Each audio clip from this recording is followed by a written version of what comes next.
21-year-old Malcolm Hatch died yesterday in the Prince Henry Hospital in Sydney a week after collapsing at Cessnock and going into a coma. A gifted sportsman, Malcolm Hatch was sentenced to 12 months non-parole for armed robbery and assault.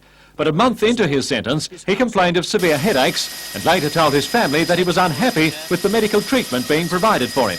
His grieving mother, Helen Hatch, has seen her despair turn to anger. They treat them worse than animals. You know, an animal you'd have a vet to or something. Exactly. It's just not right. Sure, he did something wrong, but he was paying for it and he didn't have to die for it. When Malcolm collapsed at Cessnock on July the 10th, it was not until the next day that a doctor arrived and he was rushed by ambulance to Sydney.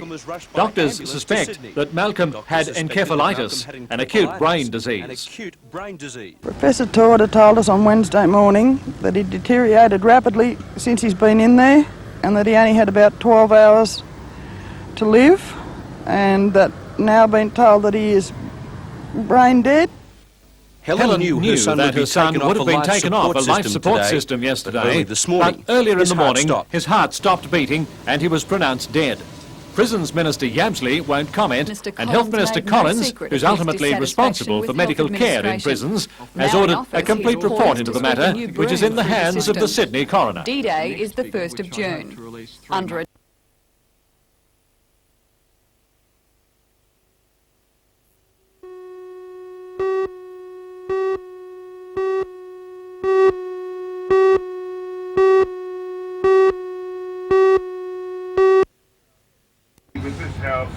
An open-air service preceded the opening ceremony as Bishop of Maitland Leo Clark blessed the 16-room motel-style facility, which will soon accommodate cancer patients and their families from throughout the Hunter.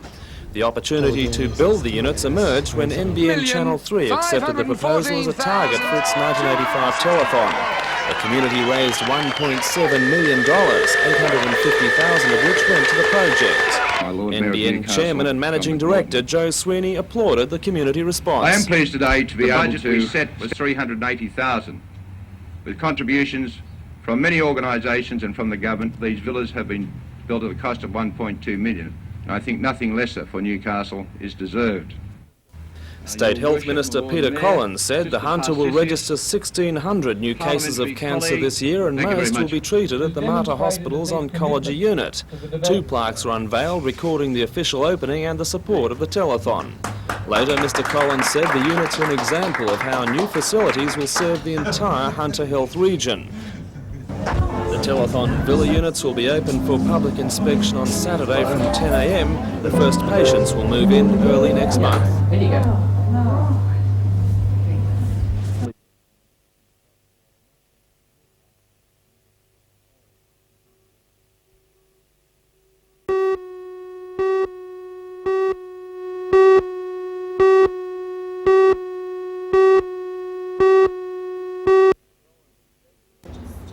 Mr Collins' inspection of the Regional Museum was part of a busy tour of the city in his capacity as Arts Minister. He's already visited the museum during its renovation stage and was clearly impressed with the result. New curator Elizabeth Gilroy and Deputy Town Clerk Keith Swan escorted the Minister on the tour, briefing him on the museum's position. Mr Collins believes the museum has the potential to trade out of trouble. It's a museum with enormous capacity to expand in the future and to expand with increasing tourist interest in the Hunter region. I think that the Hunter really needs to develop a reputation more than simply one for superb wines. The state government provides only a fraction of the total wages bill for museum staff. The majority is borne by council and ratepayers. A management review being conducted by council's internal auditors will be available to the town clerk early next month and should improve the museum's position. Meanwhile, the building has seen an encouraging upswing in attendance. Thanks to the school holidays, about 2,000 people have passed through the turnstiles on each of the past 2 weeks.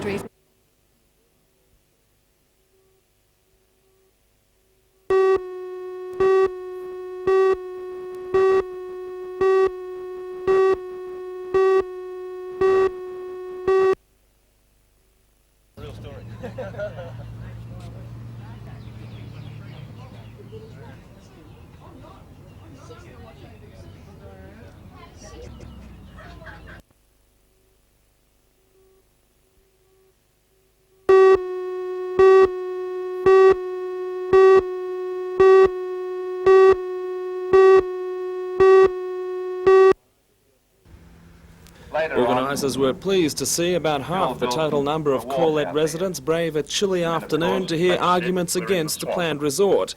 Developers propose a luxury motel and marina for the site, which is presently occupied by a dilapidated boatyard. Protest organisers believe the resort is incompatible with the existing use of the beachfront. Guest speakers expressed their concern that an environmental impact study has not been widely available and the required time for public comment inadequate. The audience was invited to sign 2 petitions calling on the local council and state government to take a second look at the resort proposal. If all else fails, the protesters say they still have one ace up their sleeve. We're going to take it as far as we can possibly go, and that's the Land and Environment Court, so that's what's going to happen. Now, how do you go about taking it to the court? Well, we've already got legal advice to say that we have certainly very good grounds to challenge the developers on this proposal, and we'll certainly be taking that to the court.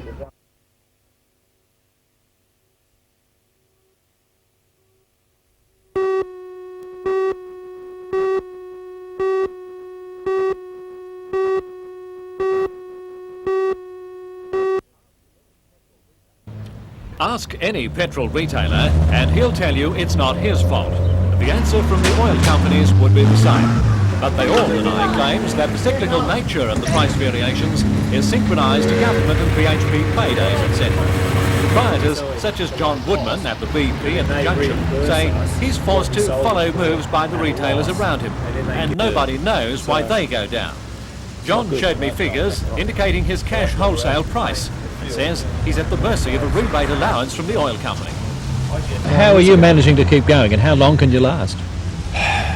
That's a very hard question. If somebody came in today and said, I want to buy the front of your service station off you, I'd gladly give it to them, because the front of a service station is a dead loss.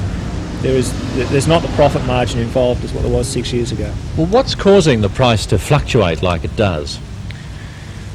God only knows. I mean, you don't know and I don't know. All I know is that for me to stay competitive in the market, we have to have rebates off the oil company. The problem is further complicated by the introduction of franchising by the big oil companies. Some lessees are finding they'll have to pay out huge sums to buy a franchise on a site they've operated for years. If they decide to sell out early instead, their goodwill is useless, so they lose money anyway. The Trade Practices Commission is currently conducting an inquiry into the turmoil in which the petrol retailing industry continually finds itself. The Commission is due to complete that inquiry and compile a report by October. But according to the Service Stations Association, that may be too late to save the businesses of a lot of petrol retailers. The Australian Democrats have called on the federal government to take steps to stabilise petrol retailing, asking for petrol companies to be restricted from owning service station sites. However, this has all been said before to no avail. Meanwhile, motorists have never had it so good. Prices at rock bottom and still, in some cases, barely a customer.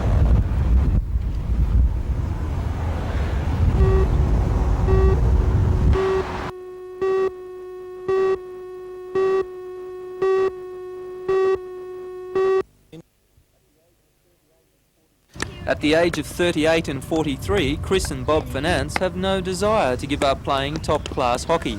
Veterans hockey for women begins at the age of 35 and for men at 40.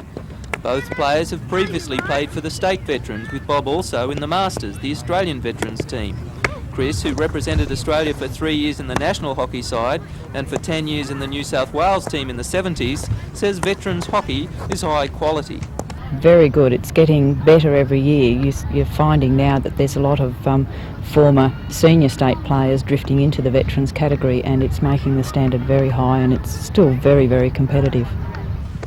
Married not only to one another but also to the sport through playing, coaching and administration of hockey, there is little time for anything else. In October, the pair are keen to play in the national titles in Adelaide and Alice Springs, with Bob already selected in the men's team and Chris in a squad of 40.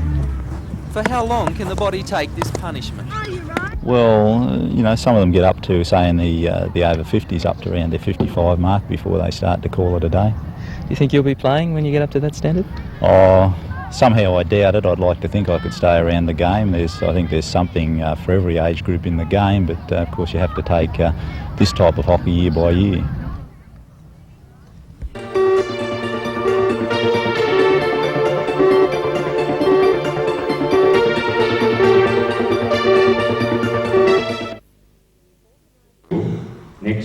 Organisers were stunned with the turnout at the meeting and even more surprised at the emotion it uncovered. Most of that came from the teachers, furious that Warners Bay High is facing the loss of 3 staff.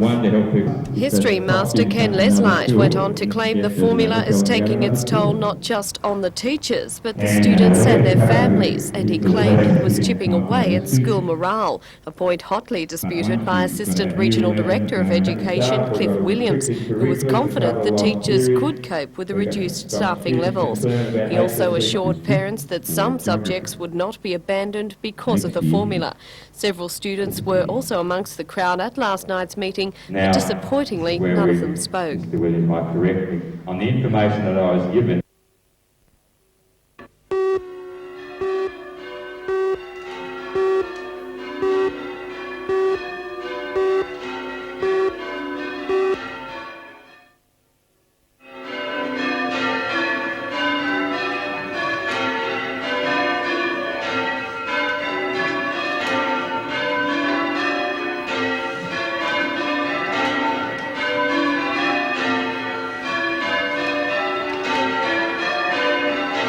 Can deny the tolling of church bells is a glorious sound, but today the genuine item is seldom heard, and no wonder with only 36 towers in all of Australia. In Great Britain, however, there are closer to 5,000, and as a result it boasts some of the world's most accomplished ringers. Right now, 33 of those ringers are in Australia, touring our towers to show their prowess, and today it was Maitland's turn, when the ringers climbed into the Tower of St Paul's to tug on the ropes connected to its 6 bells, and the result was magnificent, though few people realised just what a treat they were listening to. I think most people walk by thinking it's a machine that's doing it, don't realise it's people on the end of the bell ropes. I think by and large it passes without comment, unless people get a little bit angry and irritated at the noise, and that's usually people who live close by who get a bit fed up with it after a while. Bell ringing doesn't follow tunes, that would be impossible. Instead it's done in what's called changes, with varying orders to give the musical effect. Today's ringing played 1,260 changes. That took half an hour of exhausting and what ringer Gordon Halls described as very taxing work. If you don't control it, control the bell correctly, the bell will win and you can do quite a lot of damage to yourself. So it takes quite a while just to make the bell go ding and dong. It's not just a case of pulling on the rope. If you pull on the rope at the wrong time, and as you've seen from the pictures that you've had, if you hang on to the rope, you go flying up to the ceiling, bang your head on the ceiling, which is not very good.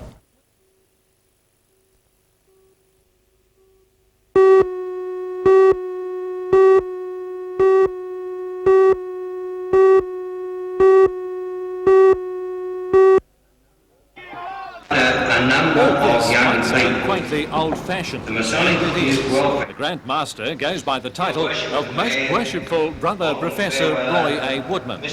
Being a special occasion, dispensation was granted not only for Freemasons to wear lounge suits along with the regalia, but we were welcomed along as well. The United Grand Lodge of New South Wales was formed in June 1888, bringing together most of the lodges formerly under the English, Scottish and New South Wales constitutions. Masonry in the Valley began in Maitland in 1840.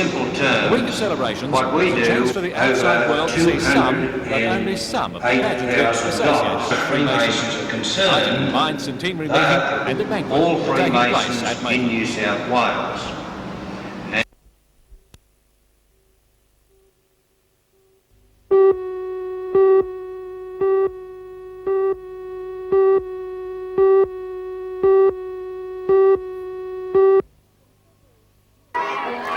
Each year, the Newcastle Showgrounds come alive with the colour and laughter of its show, and it's been music to the ears of Fred Bennett since his first show back in '77.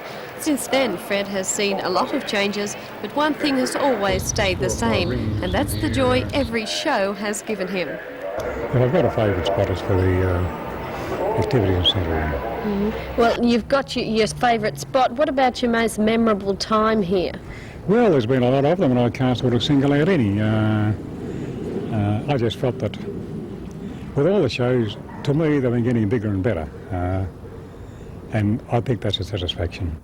Fred took up the job as secretary after finding a short retirement stint just wasn't his cup of tea, and he says since then he's been flat out, ensuring each show has kept pulling in the people, and if the record books are any indication, then Fred's been right on target. This year the 4-day bicentenary show saw more than 140,000 people pass through the gates. Well, we stay on an agricultural base, as an agricultural show really has to. But we try and vary our entertainment as much as possible to keep up with changing demands. After tonight's farewell dinner, Fred will be settling himself into a life at home, catching up with all those odd jobs his busy show schedule has prevented him from doing. But there is one thing he's vowed all the odd jobs in the world won't keep him away from, and that's the 1989 Newcastle show.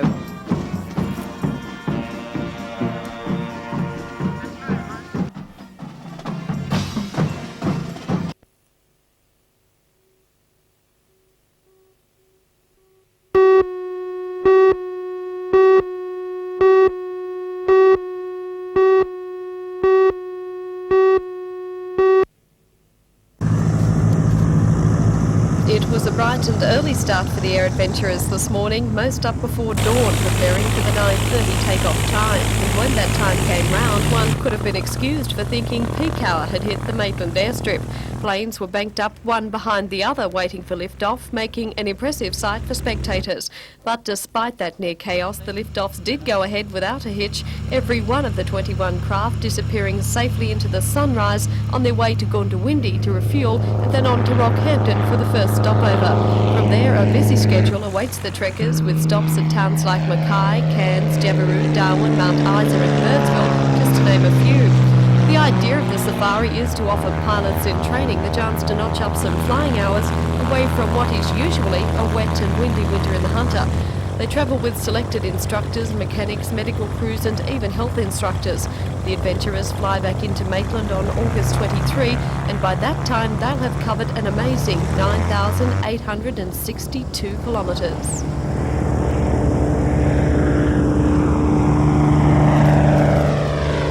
Well, that's a specialist job for a marketer, and they can do it. The one thing I know is that we're not going to market that museum to the extent that it's a paying proposition. And the council always knew that. There's nothing new on that. We always knew that we would be supplementing the fund. The Newcastle Region Catholic Secondary Schools Foundation has been formed to ensure permanent independence for 5 of the region's high schools. At Hamilton, Adamstown, Mayfield, Burrigal and Gateshead, the schools will be the target of an energetic improvement campaign headed by the foundation, who will in turn look to the community for input. Well, in different other schools, they've had new science buildings, libraries, swimming pools and so forth. From the contributions that parents, ex-students have made to the schools. And we want to do something similar here in Newcastle. Parents, friends and ex-students will be asked to submit ideas aimed at improving the quality of education in the schools and hopefully aid in giving them the financial strength they need to go ahead with projects otherwise out of their reach. All of the schools now have adequate facilities, but the foundation would like to see each develop further. So rather than seek government grants, it's chosen to find the money itself. And already the cash is beginning to build up. And according to Foundation Chairman Peter Doyle, it won't be left idle. Money's coming in, interest will be received on the money, and then the money will be spent forthwith. There'll be no delay.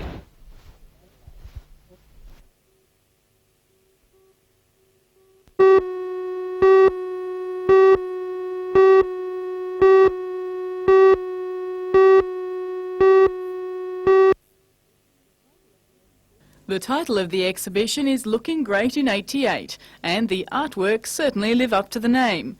The exhibition has been arranged as a bicentennial project by the National Art Gallery of Victoria. The artworks have been created by school children from around the country. This portrait of a boy has been acclaimed as one of the most outstanding pieces on show. It was painted by a 14-year-old girl from Victoria. This drover was the creation of a 16-year-old.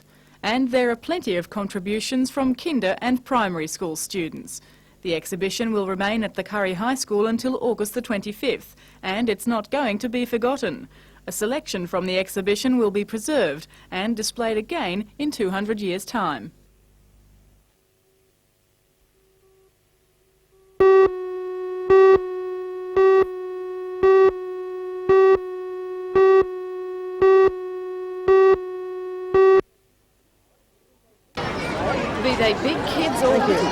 They all had a ball at Belmont High today. The day was all about Australian history, and therefore the pastime of our pioneers provided the theme.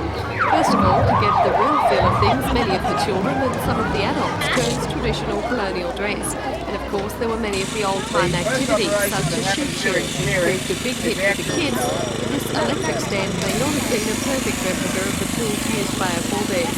And then there was a face-to-face encounter with a real Aussie animal, Wally Wombat, who wallowed in all the attention. Meanwhile, in the quadrangle, there was plenty of toe tapping and foot slapping as the littlies turned on a colourful exhibition of old-time dancing. That was a hit with the parents, though it was possible the smiles would have been replaced with frowns when some mums and dads saw these faces. But even the grubbiest of faces would have had trouble spoiling the mood at today's fair, a fitting and fun tribute to Australia's past. Oh dear, have you got a feather in your drawers or something? Heaps? Oh, what a